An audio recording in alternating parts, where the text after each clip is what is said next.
You're going to do another color? For most of the last 12 months, people have been trying to survive, keep their heads above water. I think I should leave it blank. Now, a year into the pandemic, we can begin to see where we're all going. Where do you think we'll be a year from now with all this mess? I see a silver lining in this year. I see the half full glass, honestly. There was, of course, a lot of pain.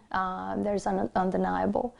But I think that people started to care about other people more. Flavia Nazareth had to close her art studio in High Point in October. Pode ser qualquer tom de vermelho, qualquer tom de azul. But was able to move her teaching online and found a blessing in that. And it's interesting because I was so limited to my community, to the people I know, people that would live like maybe 5-10 miles from me. And suddenly I have the entire ocean to fish, you know, to get to.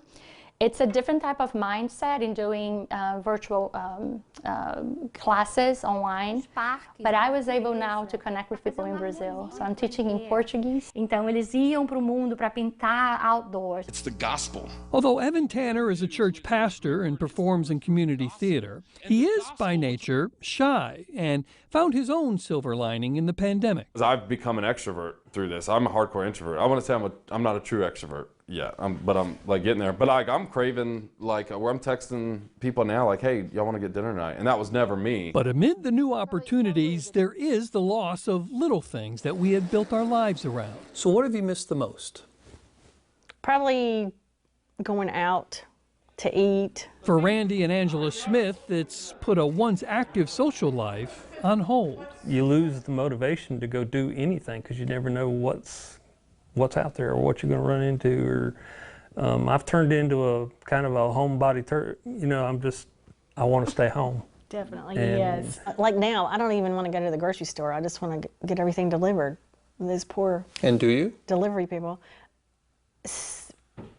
Both. I do both. I have most stuff delivered though. Through it all, there are lessons that we really can't learn any other way. For Randy and Angela, that's... Don't take everything for granted. And love the ones you're with, because they might not be here. And just bring it down, make it Flavia a little Nazareth lighter has as come we to get the realize... bottom. Maybe we needed some chaos to bring light. And for Evan and Katie, it's about simplicity. Like the bottom line for me is just that, like, we make life too complex. We make life too hard. We make life too everything. And we always say, like, do whatever makes you happy. Like, life isn't always about happiness. Life is about understanding and getting through to the next thing.